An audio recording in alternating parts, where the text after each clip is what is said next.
US president സ്ഥാനത്ത് ട്രംപിന്റെ കാലാവധി അവസാനിക്കുന്നതുവരെ ഞങ്ങൾ യുദ്ധം വലിച്ചു നീട്ടുമെന്ന് ഇറാന്റെ മുതിർന്ന സൈനിക ഉദ്യോഗസ്ഥർ പറയുമ്പോൾ ഇറാനെ ആക്രമിക്കുന്നതിന്റെ വില എന്താണ് എന്ന് US മനസ്സിലാക്കണമെന്നും Iran revolutionary guard corps general Muhammad Reza Naqdi പറയുകയാണ്. 2029 ജനുവരി 20-നാണ് പ്രസിഡന്റ് സ്ഥാനത്ത് ട്രംപിന്റെ കാലാവധി കഴിയുന്നത്. എത്രത്തോളം ഈ യുദ്ധം നീളുന്നോ അത്രയും പരിചയ സമ്പത്ത് ഞങ്ങൾക്കും ലഭിക്കും. എങ്ങനെ അമേരിക്കയെ നേരിടാമെന്നതിൽ പരിചയ സമ്പത്ത് നേടാനായ ഒരു യുദ്ധം ഇതിനു മുൻപ് ഞങ്ങൾ കണ്ടിട്ടില്ല. ഈ 5 മാസം കൊണ്ട് അത് എങ്ങനെയാണ് എന്ന് ഞങ്ങൾ പഠിച്ചു. ഇറാൻ പരമോന്നത നേതാവ് മുസ്തഫ ഖമനേയുടെ അടുത്ത സഹായി കൂടിയായ നഖ്ബി US മാധ്യമമായ ഈ PBSനോട് പറഞ്ഞ കാര്യങ്ങളാണ് ഇത്. ഒരിക്കലും ഇറാനെ ആക്രമിക്കാൻ ശത്രുക്കൾ ധൈര്യപ്പെടാത്ത തരത്തിൽ മുന്നറിയിപ്പും ഞങ്ങൾ നൽകേണ്ടതുണ്ട്. എങ്കിലേ ഞങ്ങൾക്ക് സുരക്ഷിതമായി ജീവിക്കാനാകും. അതിന് ഒരു മാർഗം അടുത്ത US പ്രസിഡന്റ് വരുന്നതുവരെ യുദ്ധം വലിച്ചു നീട്ടുക എന്നതാണ്. അതിലൂടെ ഇറാനെ ആക്രമിക്കാൻ തുനിഞ്ഞാലുണ്ടാകുന്ന വില എന്ത് എന്ന് ബോധ്യപ്പെടുത്താനും കഴിയും. US ആണവായുധം ഉപയോഗിക്കുമോ എന്ന ചോദ്യത്തിന് അതവർ ചെയ്യുന്ന അബദ്ധമായിരിക്കുമെന്ന് നഖ്ബി മറുപടി നൽകിയിട്ടുണ്ട്. അവർ ആണവായുധം ഉപയോഗിക്കുന്നതിന്റെ തൊട്ടടുത്ത നിമിഷം ലോകത്തുള്ള അമേരിക്കയുടെ എല്ലാ സൈനിക കേന്ദ്രങ്ങളും പിടിച്ചെടുക്കപ്പെടും. രണ്ടാം ലോക യുദ്ധകാലത്തേക്കാൾ രൂക്ഷമാകും ഇന്നത്തെ കാര്യമെന്ന് വ്യക്തമാകുന്നു. ലോക ജനത പ്രബുദ്ധരാണ്. അങ്ങനെ ഒരു കുറ്റകൃത്യം ചെയ്യാൻ ആരും അനുവദിക്കില്ല. കാരണം അടുത്തത് അവരായേക്കാമെന്ന് ലോകത്തിന് ബോധ്യമുണ്ട് എന്ന് വരികയാണ്. അതായത് അമേരിക്ക ആരെങ്കിലും പിന്തുണച്ചു കഴിഞ്ഞാൽ അവരെ ആയിരിക്കാം അമേരിക്ക ഇനി വരുന്ന കാലത്ത് ഇതേ മാർഗത്തിലൂടെ നശിപ്പിക്കാൻ പോവുക എന്നാണ് അവർ വ്യക്തമാക്കുന്നത്. അതേസമയം US-ന്റെ യുദ്ധക്കപ്പലായ USS എബ്രഹാം ലിങ്കണിലെ നാവികർ കടുത്ത ദുരിതത്തിലാണെന്ന് റിപ്പോർട്ട്.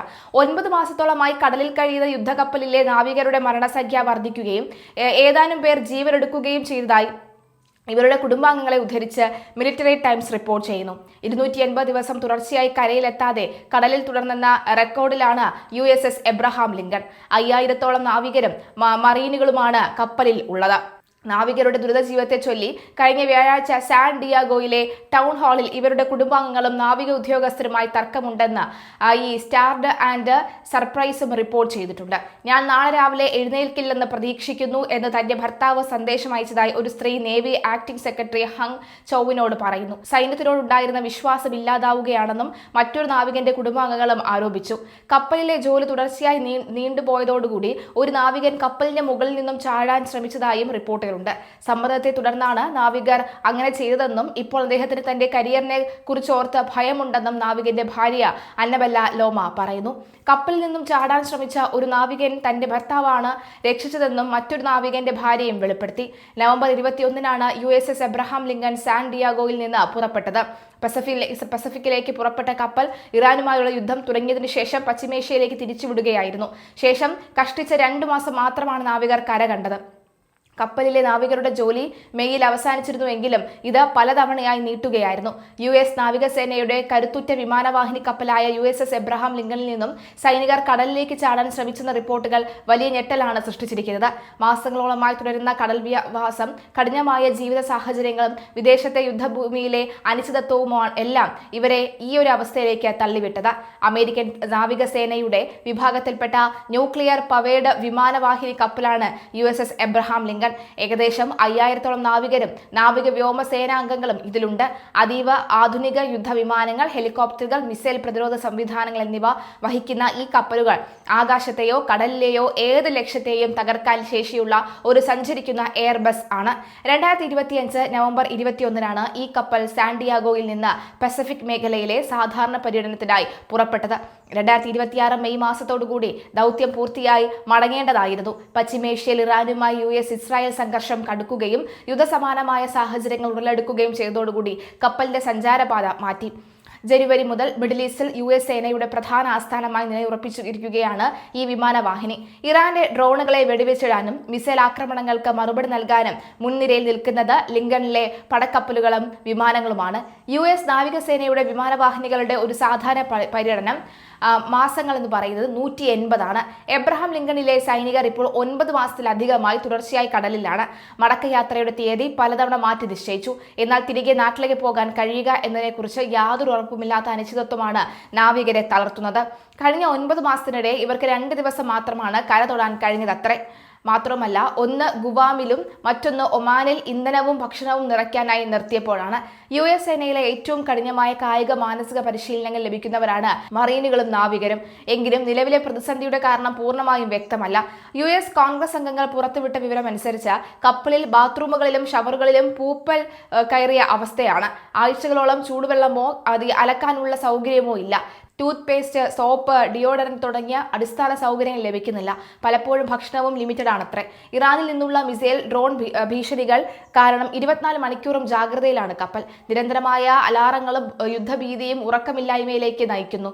സുരക്ഷാ കാരണങ്ങളാൽ പലപ്പോഴും കമ്മ്യൂണിക്കേഷൻ ലൈനുകൾ വിച്ഛേദിക്കുന്നതിനാൽ നാട്ടിലുള്ള ബന്ധുക്കളുമായും സംസാരിക്കാൻ പോലും സാധിക്കുന്നില്ല. കഠിനമായ ഏത് ദൗത്യം പൂർത്തിയാക്കാൻ സൈനികർക്ക് കഴിയുമെന്നാൽ എന്ന് അവസാനിക്കുമെന്ന് അറിയാത്ത അനിശ്ചിതത്വം മാനസിക നിലയെ ബാധിച്ചതാകാം എന്നാണ് സൂചന. അതേസമയം White House press secretary Karoline Leavitt സ്ഥാനമൊഴിയുന്നുവെന്ന് പ്രഖ്യാപിച്ച് US പ്രസിഡന്റ് ട്രംപ്. കുടുംബത്തിനും കുട്ടികൾക്കുമൊപ്പം കൂടുതൽ സമയം ചെലവഴിക്കുന്നതിനായാണ് 28-കാരിയായ കരോലിൻ ജോലിയിൽ നിന്നും വിട്ടുനിൽക്കുന്നതെന്ന് വ്യക്തമാക്കി. അതേസമയം വൈറ്റ് ഹൌസിന്റെ സീനിയർ ഉപദേശകയായി കരോലിൻ തുടരുമെന്നും അദ്ദേഹം കൂട്ടിച്ചേർത്തു. US പ്രസിഡന്റുമാരുടെ വക്താക്കളിലെ ഏറ്റവും പ്രായം കുറഞ്ഞ വ്യക്തിയാണ് കരോലിൻ. ട്രംപിന്റെ നയങ്ങളെ അനുകൂലിച്ച് മാധ്യമങ്ങൾക്ക് മുന്നിൽ ശക്തിയുക്തം വാദിച്ചും ഇടയ്ക്ക് മാധ്യമങ്ങളോട് തട്ടിക്കയറിയും വലിയ ശ്രദ്ധ നേടിയിരുന്നു. ഞങ്ങളുടെ പ്രിയപ്പെട്ട വൈറ്റ് ഹൌസ് പ്രസ് സെക്രട്ടറിയും എന്റെ ഏറ്റവും വിശ്വസ്തയായ സഹായിയുമായ കരോലിൻ ലെവിറ്റ് ഈ മാസം അവസാനത്തോടുകൂടി സ്ഥാനമൊഴിയുകയാണ്. കുടുംബത്തിലും തന്റെ കുഞ്ഞുമക്കൾക്കും ഒപ്പം കൂടുതൽ സമയം ചെലവഴിക്കാനായാണ് ഈ തീരുമാനം. എന്റെ ഉപദേശകയായും റിപ്പബ്ലിക്കൻ പാർട്ടിയുടെ ശക്തമായ ശബ്ദമായും കരോലിൻ തുടരും. ട്രംപ് ട്രൂത്ത് സോഷ്യലിൽ പറഞ്ഞു. തനിക്ക് രണ്ടാമത്തെ കുഞ്ഞു പിറന്നതായി മേയിൽ ലെവിറ്റ് അറിയിച്ചിരുന്നു. വൈറ്റ് ഹൌസ് മാധ്യമപ്രവർത്തകരുടെ വിരുന്നിനിടെ ട്രംപിനു നേരെ വധശ്രമം ഉണ്ടായതിനെ തുടർന്ന് പ്രസവ അവധി എടുക്കുന്നത് ലെവിറ്റ് വൈകിപ്പിച്ചതും വലിയ വാർത്തയായി. വൈറ്റ് ഹൌസ് പോഡിയത്തിൽ നിന്ന് US പ്രസിഡന്റിന് വേണ്ടി സംസാരിക്കാനുള്ള അവസരം നൽകിയതിൽ നന്ദിയുണ്ടെന്നും കരോലിൻ ലെവിറ്റ് പറഞ്ഞിരുന്നു. ട്രംപ് അന്ത്യശാസ്ത്രം നൽകിയാലും സഖ്യം പിരിഞ്ഞാലും താൻ ഹമാസിനും ഇറാനും സിറിയയ്ക്കും നേരെ യുദ്ധം തുടരുമെന്ന് ഇസ്രായേൽ പ്രധാനമന്ത്രിയുടെ ഭീഷണി കൂടി ഈ നിമിഷം പുറത്തുവരികയാണ്. അമേരിക്കയിൽ നിന്ന് എവിടെ നിന്ന് എതിർപ്പുണ്ടായാലും ശരി, ഗാസയിൽ നിന്ന് ഹമാസിനെ തീർക്കും വരെ യുദ്ധം തുടരും. ഹമാസിനെ സഹായിക്കുന്ന രാജ്യങ്ങളും ഇസ്രായേലിന് ശത്രുരാജ്യമാണെന്നും നെതന്യാഹു പ്രഖ്യാപിച്ചതോടുകൂടി അടുത്ത കാലത്തൊന്നും പശ്ചിമേഷ്യയിൽ സമാധാനം ഉണ്ടാകാനുള്ള സാധ്യത ഇല്ലാതെയായി. ഗാസയുമായി ബന്ധപ്പെട്ട് അമേരിക്കൻ പ്രസിഡന്റ് ട്രംപ് മുന്നോട്ട് വെച്ച പദ്ധതിയിലെ നിർദ്ദേശങ്ങൾ അംഗീകരിച്ചില്ലെന്ന് പ്രധാനമന്ത്രി ബെഞ്ചമിൻ നെതന്യാഹു ഇന്നലെ ആവർത്തിച്ചിരുന്നു.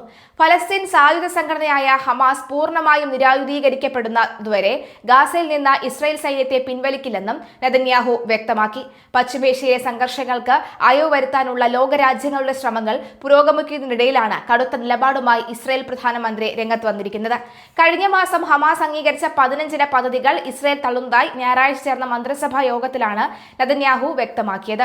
ഹമാസ് ഭീകരന്മാർ ഗാസയിലെ തുരങ്കങ്ങളിൽ ഇപ്പോഴും ഉണ്ടെന്നും ഇവർക്ക് ഇറാന്റെ ആയുധ സഹായമുണ്ടായെന്നും നെതന്യാഹു ആവർത്തിക്കുന്നു.